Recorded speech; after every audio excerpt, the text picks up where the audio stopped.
And the men of Ephraim came and said to him, Why did you not send for us when you went to war against Midian?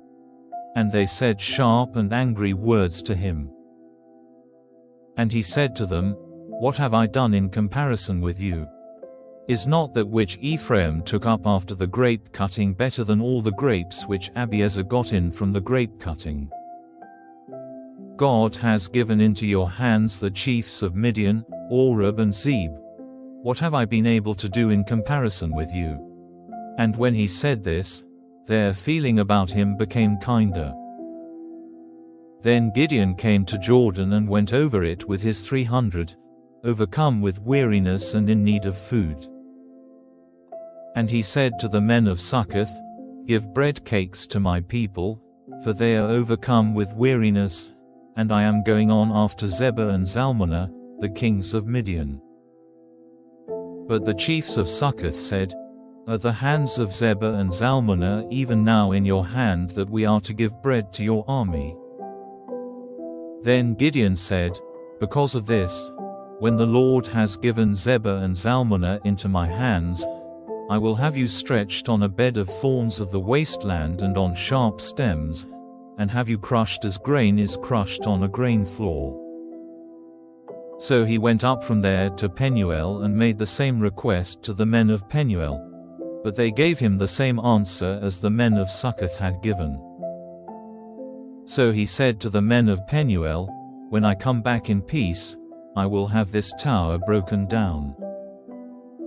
Now Zebah and Zalmunna were in Karkor and their armies with them, about 15,000 men, those of all the army of the children of the east who were still living, for 120,000 of their swordsmen had been put to death. And Gideon went up by the way used by the people living in tents on the east of Nobah and Jogbeah, and made an attack on the army when they had no thought of danger. And Zebah and Zalmunna went in flight, and he went after them, and took the 2 kings of Midian, Zebah and Zalmunna, and put all the army to the curse. Then Gideon, the son of Joash, went back from the fight, and taking prisoner a young man of the people of Succoth, he got from him, in answer to his questions, a list of the chiefs of Succoth and the responsible men, 77 men. So he came to the men of Succoth and said, Here are Zebah and Zalmunna, on account of whom you made sport of me, saying, Are the hands of Zebah and Zalmunna even now in your hand, that we are to give bread to your army who are overcome with weariness?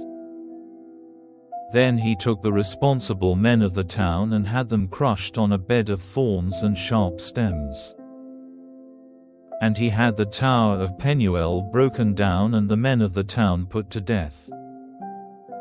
Then he said to Zebah and Zalmunna, Where are the men whom you put to death at Tabor?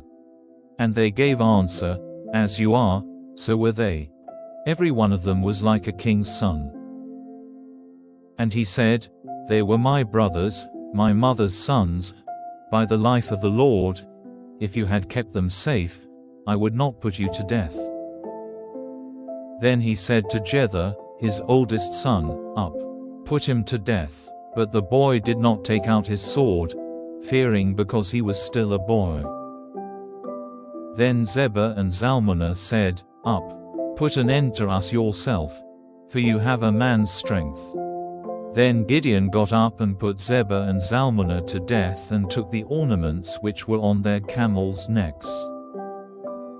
Then the men of Israel said to Gideon, Be our ruler, you and your son's son after him, for you have been our savior from the hands of Midian. But Gideon said to them, I will not be a ruler over you, and my son will not be a ruler over you. It is the Lord who will be ruler over you. Then Gideon said to them, I have a request to make to you. Let every man give me the earrings he has taken. For they had gold earrings, because they were Ishmaelites. And they gave answer, We will gladly give them. So they put down a robe, every man dropping into it the earrings he had taken. The weight of the gold earrings which he got from them was 1,700 shekels of gold, in addition to the moon ornaments and jewels and the purple robes which were on the kings of Midian, and the chains on their camels' necks. And Gideon made an ephod from them and put it up in his town Ophrah. And all Israel went after it there and were false to the Lord. And it became a cause of sin to Gideon and his house.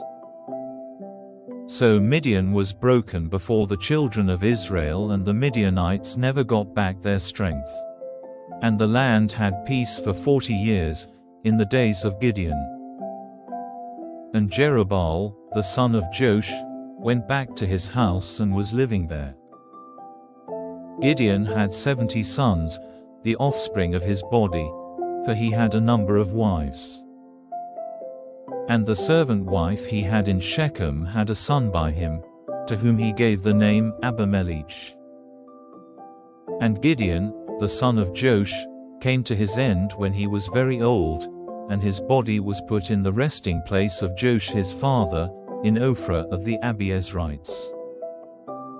And after the death of Gideon, the children of Israel again went after the gods of Canaan and were false to the Lord, and made Baal-berith their god.